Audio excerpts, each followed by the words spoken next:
Peace, love, and blessings, fam. Johnny Sally here for day 2 of Wisdom of the Ages 60 Days to Enlightenment by Wayne W. Dyer. I said I would read these daily for 60 days to provide more, not only content that's thought provoking, but to assist people. I do motivational videos, and it's one thing to always give an insightful word, but sometimes we have to be willing to look deeper. And this is one of those first ways we're going to start. So, today is knowing. Do not believe what you have heard. Do not believe in tradition because it is handed down many generations. Do not believe in anything that has been spoken of many times. Do not believe because the written statements come from some old sage. Do not believe in conjecture. Do not believe in authority or teachers or elders. But after careful observation and analysis, when it agrees with reason and it will benefit one and all, then accept it and live by it. That was written by Buddha. He's the founder of Buddhism, one of the world's major religions. The Buddha was born Prince Siddhartha Gautama in northeast India, near the borders of Nepal. Seeing the unhappiness, sickness, and death that had even the wealthiest and most powerful are subject to in this life, at age 29, he abandoned the life he was living in search of a higher truth. The name Buddha is actually a title that translates to the awakened one or the enlightened one. It is the title given to Siddhartha Gautama, who left behind the princely life at the age of 29 and went on a lifelong search for religious understanding and a way of release from the human condition. It is said that he discarded the teachings of his contemporaries and through meditation achieved enlightenment or ultimate understanding. From then on, he assumed the role of teacher, instructing his followers in the Dharma or truth. His teachings became the basis for the religious practice of Buddhism, which has played a major role in the spiritual, cultural, and social life of the Eastern world, and much of the Western world as well. I have deliberately chosen not to write in this essay on the tenets of Buddhist doctrine, but rather to take this often quoted passage of the Buddha and discuss its significance to you and me today, some 25 centuries after the death of the Enlightened One. The key word in this passage is believe. In fact, the key phrase is do not believe. Everything you carry around with you that you call a belief has become your own, largely because of the experience and testimonies of other people. And if it comes to you from a source outside yourself, regardless of how persuasive the conditioning process might be, and of how many people just like you have worked to convince you of the truth of these beliefs, the fact that it is someone else's truth means that you receive it with some question marks or doubts. If I were to attempt to convince you about the taste of a delectable fish, you would perhaps listen, but still have your doubts. Were I to show you pictures of this fish and have hundreds of people come to testify about the veracity of my statements, you might become more convinced. But the modicum of doubt would still remain because you hadn't tasted it. You might accept the truth of its deliciousness for me, but until your taste buds experience the fish, your truth is only a belief based on my truth, on my experience. And so it is also with all the well-meaning members of your tribes and their tribal ancestors before them.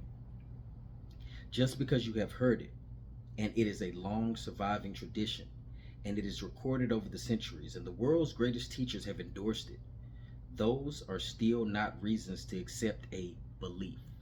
Remember, do not believe it, as Buddha instructs. Rather than using the term belief, try shifting to the word knowing. When you have the direct experience of tasting the fish, you now have a knowing. That is, you have conscious contact and can determine your truth based on your experience. You know how to swim or ride a bicycle, not because you have a belief, but because you have had the direct experience. You are being reminded directly by the Enlightened One of 2,500 years ago to apply this same understanding to your spiritual practice. There is a fundamental difference between knowing something and knowing about something. Knowing about is another term for belief. Knowing is a term reserved exclusively for the direct experience, which means an absence of doubt. I recall a well known kahuna healer responding to my questions about how a kahuna becomes a healer. He said to me, when a knowing confronts a belief in a disease process, the knowing will always triumph. Kahunas, he explained to me, were raised to abandon all doubt and to know. When I think of the parables of Jesus Christ as a great healer, I can't conjecture any doubt. When Christ approached the leper, he wouldn't say, "We haven't been having a great deal of success with leprosy lately, but if you follow my advice, you'll have a 30% chance of survival over the next 5 years." You can see all the doubt that is present in such a stance. Rather, he would say from an absolute state of knowing, you are healed. This is the same state of conscious contact with knowing from which St. Francis performed his healing miracles as well. In fact, all miracles come from shifting out of doubt and into knowing. Yet, the persuasiveness of tribal influences is exceedingly powerful. You are constantly being reminded of what you should or shouldn't believe, and what all our tribal members have always believed, and what will happen to you if you ignore these beliefs. Fear becomes the constant companion of your beliefs, and despite the doubts that you may be feeling inside, you often adopt these beliefs and make them crutches in your life, while you hobble through your days looking for a way out of the traps that have been carefully set by generations of believers before you. The Buddha offers you some great advice, and you can see that his conclusion is devoid of the word believe. He says, when it agrees with reason, that is, when you know it to be true based on your own observations and experience, and it is beneficial to one and all, then and only then live by it. Throughout this book, I offer you a summation of some of the most famous and creative genius minds of all times. They give you advice from another time, and I encourage you to do the same thing with all the words that come to you from beyond this contemporary world that you do with the words that have been handed down many generations. First and foremost, try the advice in this book. Ask yourself how it equates with your own reason and common sense, and if it benefits you and others, then live by it. That is, making it your knowing. Resisting tribal influence is often perceived as being callous or indifferent to the experience and teachings of others, particularly those who care the most about you. I suggest that you read these words of Buddha again and again if this is your conclusion. He does not speak of rejection, only of being grown up and mature enough to make up your own mind and live by your knowing, rather than through the experiences and testimonies of others. You cannot learn anything through the efforts of others.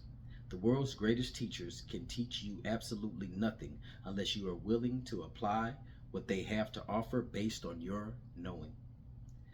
Those great teachers only offer you choices on the menu of life. They can make them sound very appealing, and ultimately, they may help you to try those items on the menu.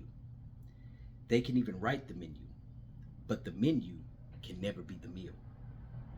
To put this wisdom to work, I offer you these appetizers on my menu. Inventory as many of your beliefs as you can think of. Include such things as your attitude towards religion, capital punishment, minority rights, reincarnation, young people, old people, non-traditional medicine, what happens at death, your cultural biases, the ability to perform miracles. From this inventory, be honest about how many of your firmly held beliefs are the result of your own life experiences, and how many have been handed to you. Make an effort to open your mind to experiencing things directly before proclaiming them as true and living by them. Expose yourself to belief systems that are in opposition to those you are familiar with. Experience what it is like to walk in those shoes of those who are different from you. The more of these contrary experiences you allow yourself, the more you will know your truth.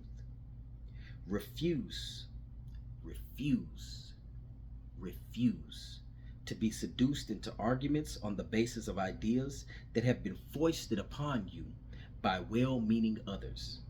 In other words, stop giving energy to the things you don't believe in or know to be incapable.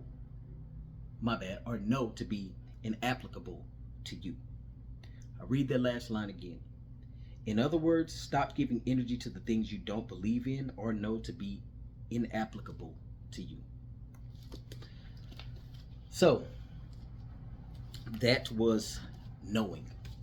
Not too long ago, I had a conversation with a friend about the difference between knowing things and believing in things. When you know something to be true, it drastically shifts your perception of things. For example, my name is Johnny. I know my name is Johnny. Now, we can go all of the different aspects of past life experiences and spiritual evolutions from other times. But in this present moment, I know my name is Johnny Salad. I know where I went to school. I know where I live. It is a different feeling to know something. So, just like with religions, there were times where I believed certain things. And then after studying myself, I began to know that some of the beliefs I had were wrong. The only reason I did believe them was because for so long it had been pushed onto me. I had been told that if I didn't believe in that way, then something drastically horrible would happen to me. So I do take those words to heart, which he expressed, that the Buddha said, you have to know it yourself. When I look at how he expressed tribal affiliations, I see that as today's world in general. Why? Because we live in a very open community. It's not the macrocosm that it used to be. The microcosm that it used to be of your home, your family, your neighborhood, your school, your churches. Now it's the internet. Now it's the chat board on COD. Now it's the chat board for our children on so many different games that their ideas are coming from so many other places that aren't just centered on the home. And we could take it another step for those individuals who have children in multiple homes, who may believe one thing, and are trying to influence their children to grow in a way that they may know is truthful and righteous. But the beliefs of those other homes could be drastically hindering. For example, Santa Claus. We're grown. We're all grown. We know Santa Claus does not exist. We know it. But some of us still choose to make or force, whether they want to accept it or not, their children to believe in a fictitious character. And there is a level of karma behind that, I believe, because it's still a form of lying. We can sugarcoat it however we want to. We can make it as pretty as we want to. But the fact is, you are lying to your children. And if the shoe was on the other foot, you would want to punish them for lying. But it's okay for the adult. Why? It's beyond me. My father told me at a young age the truth. And I appreciate him for that. Because that truth helped me develop my knowing. That truth helped me develop my understanding of different things about the world and how we are lied to so much. There's a lot that we have been taught to believe growing up. And as history continues to play out and certain ages that we go in through, like the age of Aquarius and truth, A lot is being exposed to us that was lies. So, develop your own perspective, whether it's religion, whether it's the medical field, whether it's any area of your life that you have once doubted, even about yourself. There are probably things you believe about yourself, but you know they aren't true. And some of us will like to go at it about faking it till you make it. But just because you believe it doesn't make it true. I can believe I'm my bad. I can believe I'm 6'3", 270 pounds, and jacked up like a muscle builder. But the fact is, 5'9", 190 pounds, give or take, depending on what's going on at the time of year, because my weight drastically fluctuates. And I'm a regular athletic build. Now, I can believe whatever I want to, but that doesn't change anything. So, again, that was day 2, knowing of Wisdom of the Ages, 60 Days to Enlightenment. And I'll also add to that, the term enlightenment. Many of us do not know the truest essence of enlightenment. And reading a book isn't going to get you to that level of enlightenment like the Buddha. It takes a lot more. But we'll leave that for another time. Walk in love, walk in light, walk in peace. Know that you're loved, and I appreciate you for being here. Peace.